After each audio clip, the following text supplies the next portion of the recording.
Il y a la voiture qui veut te parler. La voiture veut me parler. Ouais, je t'assure. Ok, c'est l'intro pour lancer le sujet, donc ce sera quoi? K2000, Cars, vise un peu plus grand. Ah ouais, quand même. Générique.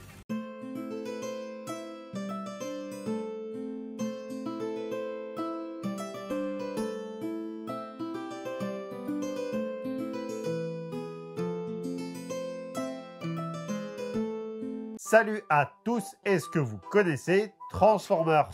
Afin de parler de cette licence phare des années 80, on va devoir remonter très loin en arrière, en 1923, où l'on retrouve trois frères. En l'occurrence, ici, ce sont les frères Hermann, Hillel et Henry Hassenfeld, qui vont former leur société de jouets, Hassenfeld Brothers. Mais vu que le nom est trop long, ils vont le réduire en Hasbro, qui est sans doute la marque de jouets la plus prolifique de l'histoire des marques de jouets. Petit tour de leur licence.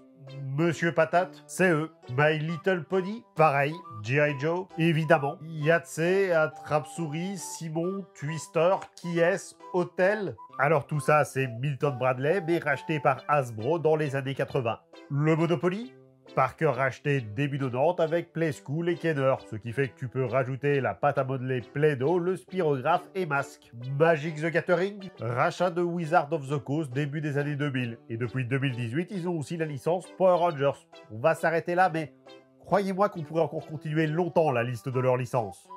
Alors, le début de l'histoire d'Hasbro, je vais garder ça pour une autre vidéo. Ce sera beaucoup plus pertinent quand on parlera d'une autre de leurs licences phares. Officiellement, les G.I. Joe n'existent pas. Parce que pour parler de Transformers, on va devoir parler d'une autre firme que vous connaissez beaucoup moins, mais que vous connaissez quand même, Takara. Et si je dis ça, c'est parce que vous avez au moins entendu parler d'un de leurs mangas.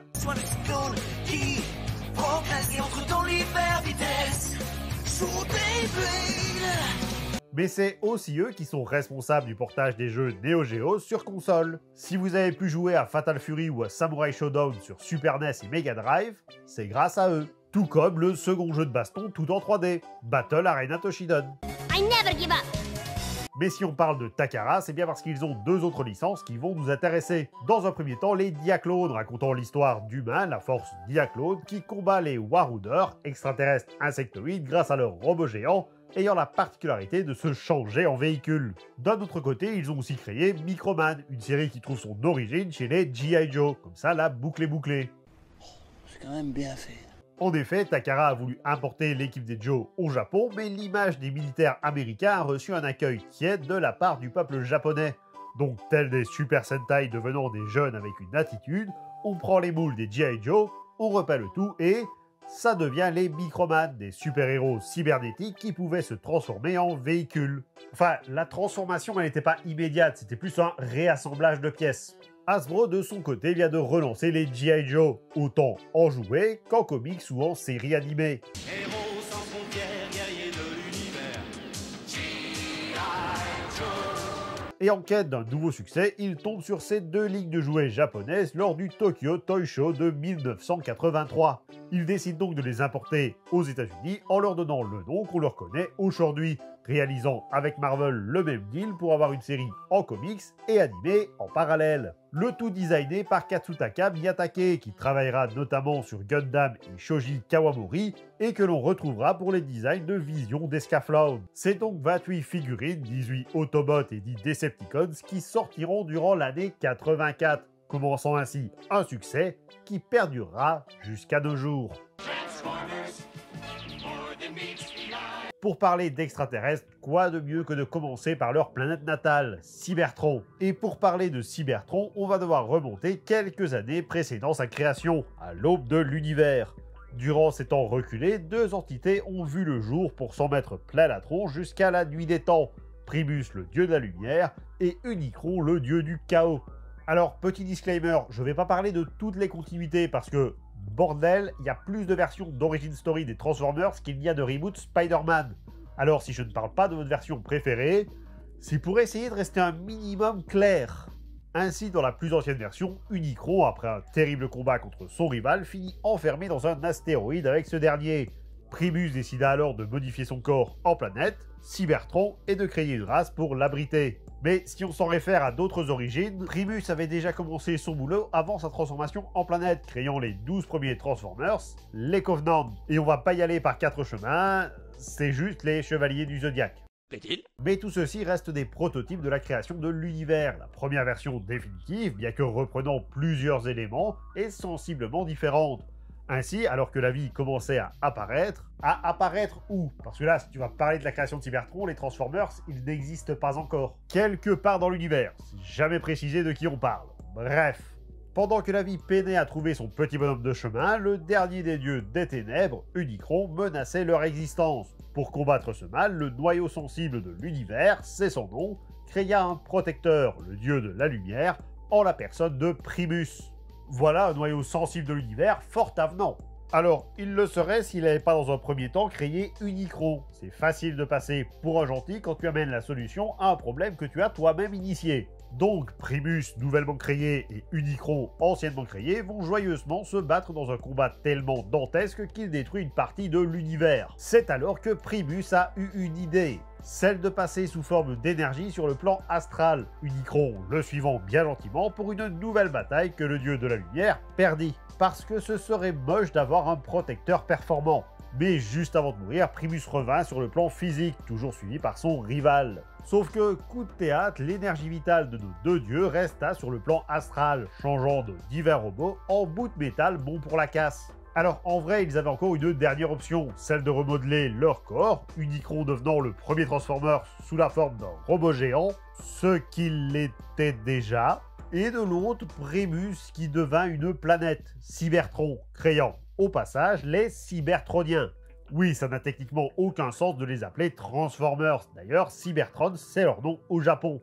Mais on va un peu vite parce qu'il n'y a pas que des Transformers sur Cybertron. Tu viens pas de dire que c'était pas leur nom? Oui, mais c'est plus simple de dire Transformers, donc je ne vais pas suivre ma propre règle. Donc, avant l'arrivée des Transformers, Cybertron était habité par des démons. Alors, pas des démons comme on l'entend avec des cornes et une queue à pointe. Parce qu'au final, ils prendront le nom de primordiaux. En gros, ce sont les premières créations de Primus à qui il a donné le libre arbitre. Et qu'est-ce qu'il se passe lorsqu'une divinité donne le libre arbitre à ses créations? Elles vont se faire une compote de pommes?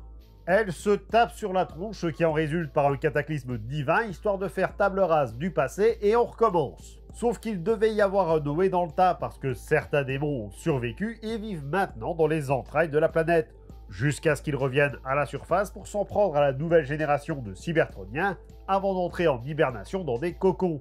Retenez bien ce détail, ça va avoir son importance. Pour en terminer avec Cybertron, on va faire un petit tour des différents biomes que compte la planète. Vous avez donc du métal, et enfin le biome de métal. Bon, j'exagère un peu, mais la planète est littéralement formée à partir du corps d'un robot géant. Vous vous attendiez à quoi? Cependant, on peut malgré tout trouver différents paysages, comme des chaînes de montagnes, en métal, des forêts, en métal, avec des animaux, en métal, et des mers. Enfin, un truc qui n'est pas en métal. Ce sont des mers de mercure, donc du métal. Mais si ça peut te rassurer, il y a aussi de l'hélium liquide, ce qui fait que c'est pas tellement le meilleur endroit pour passer ses vacances. Pourquoi? Parce que l'hélium devient liquide à moins 269 degrés, ce qui fait qu'on n'est pas très loin du zéro absolu. Qu'est-ce que le zéro absolu? Et c'est mais je sais pas moi, c'est rare. Ce qui veut dire que nous autres, pauvres petits humains de chair et de sang, on survit très moyennement. Et en plus, il n'y a pas d'atmosphère, donc c'est vraiment foutu. Sur cette lointaine planète qu'est Cybertron, enfin, on dit lointaine planète, mais en vrai, elle est à côté d'Alpha du Centaure, donc c'est la plus proche des lointaines planètes. Bref, sur Cybertron, on trouve les Cybertronus Cybertroni, les Transformers. On a vu la première origine de ces êtres de métal, mais il en existe deux autres tout aussi importantes. Dans un premier temps, on va trouver la version des Quintesson, une race extraterrestre qui a colonisé la planète Cybertron pour en faire une usine écuménopole. En gros, l'usine prenait toute la planète. Dans cette usine étaient construits deux types de ressources robotiques. D'un côté, les biens de consommation, que l'on va appeler Autobots, et de l'autre, le matériel militaire, les Decepticons. En fait, à ce stade, c'était pas encore leur nom, elles le prendront qu'à la génération suivante. Ça explique également pourquoi Megatron a eu l'apparence d'un Walter P-38 et pourquoi bon nombre de Decepticons sont des véhicules militaires. Par la suite, les Transformers ont commencé à se rebeller contre leurs créateurs, ça commence toujours comme ça. Et une fois qu'ils les ont poussés hors de leur planète, les proto-Decepticons ont décidé qu'il fallait faire de même avec les proto-Autobots. Notre planète était autrefois un puissant empire, où régnait la paix et la justice. Non. Aujourd'hui, l'importance des Quintessons a été largement réduite. Ils ne sont plus directement à l'origine des Transformers, mais pour autant tout aussi importants. Certaines versions leur donnant la paternité de la planète d'Ayakuron. On peut avoir la paternité d'une planète? Planète qui a vu la naissance d'Unicron et de Primus. Troisième version la plus populaire de leur création, bien connue si vous avez suivi les films, le Allspark. Nous sommes à la recherche du Allspark. Alors, le Allspark, c'est comme tout le reste, il a une infinité de fonctions suivant l'univers d'où il provient. Mais c'est une relique très importante pour nos boîtes de conserve. On ne sait pas réellement son origine, mais l'objet existe depuis des temps bien plus anciens que Cybertron elle-même. On va faire assez simple pour ce qui est de son pouvoir principal, il donne la vie aux Transformers, ce qui en fait une relique qui aurait possiblement appartenu à Primus lui-même. Mais le Allspark, en réalité, c'est juste un récipient. En lui-même, il n'est qu'une coquille visiblement douée d'une volonté propre, mais surtout une coquille abritant une énergie vivifiante. S'il venait à être détruit, l'énergie serait juste libérée avant qu'un nouveau Allspark soit créé pour la contenir de nouveau. Et c'est quoi cette énergie? Officiellement ou officieusement? Il y a une différence? Officiellement, on n'en sait rien. Ça valait vachement le coup d'aborder le sujet. Mais officieusement, ça pourrait être de l'énergon. Ok. Et c'est quoi l'énergon? Ok, petite parenthèse. L'énergon, c'est l'énergie qui permet aux Transformers de rester en vie. Selon si on se place du côté humanoïde ou véhicule, c'est au choix leur nourriture ou leur carburant. Il peut prendre énormément de formes, que ce soit du minerai, du cristal, du gaz, voire de l'énergie pure. Et ce qui est bien avec de l'énergon, c'est que c'est un peu comme les pieds. C'est plutôt une bonne chose pour marcher, Mais mais quand on marche trop, ça fait mal aux pieds. Voilà, donc l'énergon, ça permet aux Transformers de survivre, mais trop d'énergon, ça peut avoir des répercussions sur leur organisme, du genre... la mort. Ouais, pas globe du coup. Mais fort heureusement pour nos Transformers, il existe un moyen fort simple de se protéger des effets néfastes de l'énergon, le mode alternatif. Si cette fonction de se transformer est à passer inaperçue quand ils prennent leurs vacances sur Terre, elle est également là pour servir de carapace afin d'éviter le surplus d'énergon. Sinon, ça n'aurait pas beaucoup d'intérêt à avoir ce pouvoir quand ils sont sur Cybertron. La façon dont les Cybertroniens gagnent leur forme alternative varie selon les différentes versions. Mais la plus commune reste celle de scanner l'objet en question afin de le reproduire. Et si on connaît principalement des Transformers devenant des véhicules, ce n'est pas forcément le cas de tous. On l'a vu dans la première partie, Primus est devenu une planète, mais Spy Eyes deviendra un appareil photo, Captimus Prime sera une casquette, Tusk sera un piano, Ejector un grippin, et je vais commencer à croire qu'un certain dessin animé se déroule en réalité dans l'univers de Transformers. J'aurais juré qu'il se peignait dans le trottin. Et histoire d'aller un peu plus loin dans le délire, Burgertron est un burger, I'm loving it. Et si vous êtes plus ambiance de fête, Wither Green est un sapin de Noël. Et je pense que le summum du n'importe quoi sera The Dukes.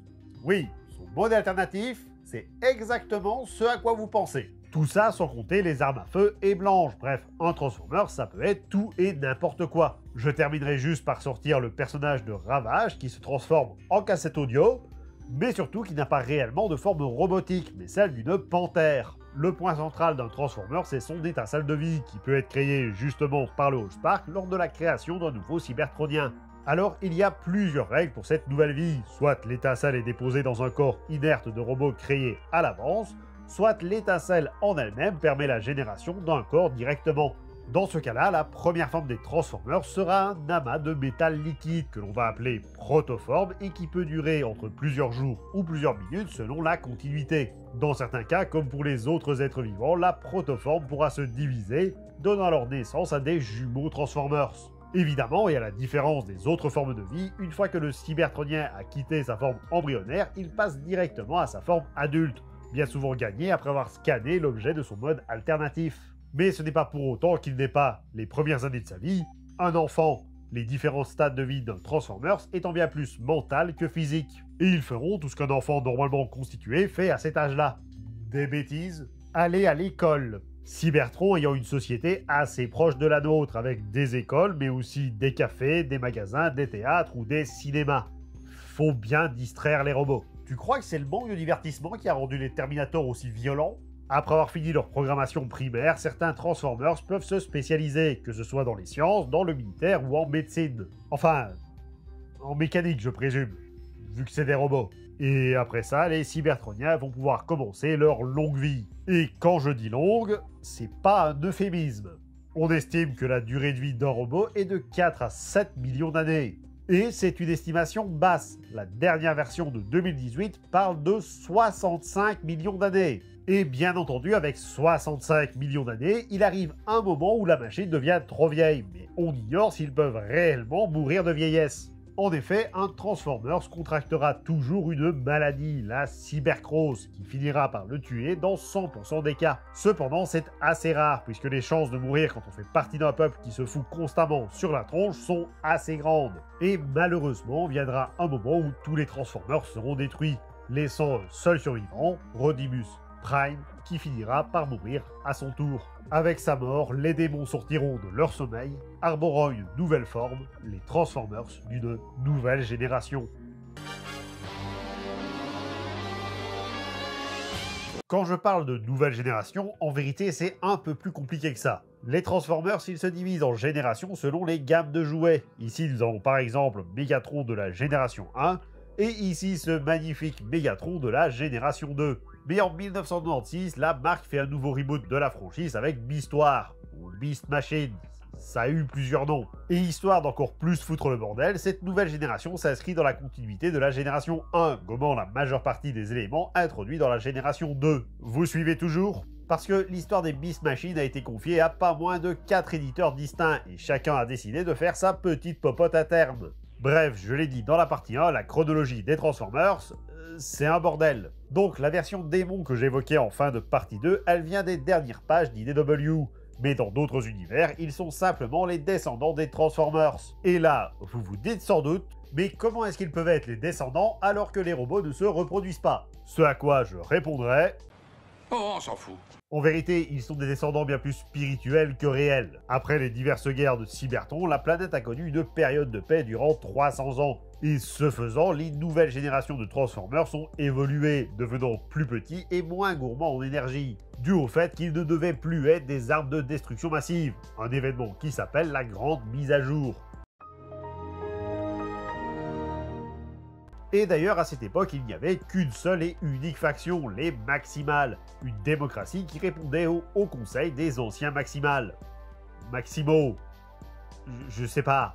On pourrait croire que tout va bien dans le meilleur des mondes, mais en réalité, le Haut Conseil il a une tendance à être relativement partisan de la censure. Alors, pas la censure au niveau de la liberté d'expression, mais plus vite au niveau de l'histoire, la majeure partie des archives de la Grande Guerre étant simplement mis sous scellé, et une interdiction d'aller faire du tourisme sur Terre. Là où ils ont quand même un peu foutu le bordel, faut pas se le cacher. Comment ils sont appelés déjà? Decepticons.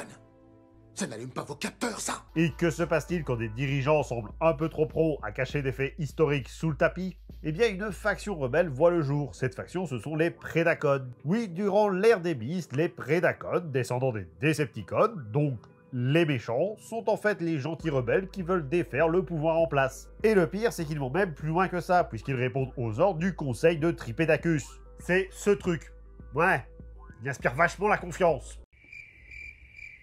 Mais le but de ce conseil, hormis détrôner le Haut Conseil et prendre sa place, c'est surtout de maintenir la Pax Cybertronia, ou la paix sur Cybertron si on devait la traduire. Pour ce faire, ils n'hésitent pas à utiliser une police secrète et des agents tout aussi secrets pour mener à bien leurs différentes opérations. Maintenant, les Maximals et les Predacons ne sont pas limités à leurs deux formes classiques comme leurs ancêtres, une animale et une robotique, puisqu'ils en gagnent d'autres au cours de leurs aventures. La première évolution est une forme transmétal qui, comme son nom l'indique, est une forme métallique. Alors, je me rends compte que de parler de robots métalliques c'est un peu stupide, mais ils ont aussi cet aspect de métal sous leur forme animale. L'autre particularité de cette transformation, c'est l'apparition d'un troisième mode, hybride au mode animal, celui de véhicule.